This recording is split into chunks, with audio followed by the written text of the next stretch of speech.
আনুষ্ঠানিকভাবে জাতীয় নাগরিক পার্টি এনসিপিতে যোগ দিলেন অন্তর্বর্তী সরকারের সাবেক উপদেষ্টা আসিফ মাহমুদ সচিব ভূঁইয়া। এনসিপিতে যোগ দিলেও নির্বাচনে অংশ নেবেন না তিনি। সন্ধ্যায় এনসিপি কার্যালয়ে আয়োজিত এক সংবাদ সম্মেলনে তিনি এ তথ্য নিশ্চিত করেন। এ সময় তিনি বলেন যে লক্ষ্য নিয়ে তারা রাজপথে লড়াই করেছেন, সেই বৈষম্যহীন নতুন বাংলাদেশ গড়তে কাজ করবেন তিনি। একই সাথে গণভোটে সবাইকে হ্যাঁ ভোট দেওয়ার আহ্বান জানান আসিফ।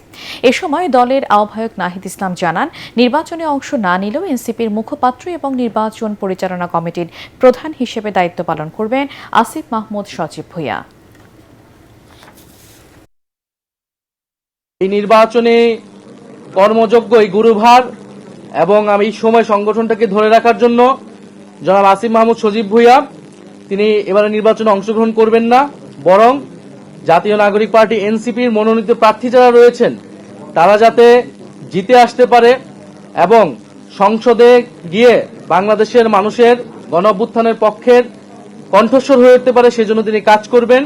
এই গণঅভ্যুত্থানের যে আকাঙ্ক্ষা, শহীদদের এবং শহীদদের পরিবারের আহতদের যে আকাঙ্ক্ষা, বাংলাদেশের লক্ষ কোটি মানুষ যারা রাজপথে নেমে এসেছিলেন জীবনের তোয়াক্কা না করে, তাদের যে আকাঙ্ক্ষা, সেই আকাঙ্ক্ষা বাস্তবায়নের জন্য এই নির্বাচনকে কেন্দ্র করে আবারও সময় এসেছে ঐক্যবদ্ধ হওয়ার।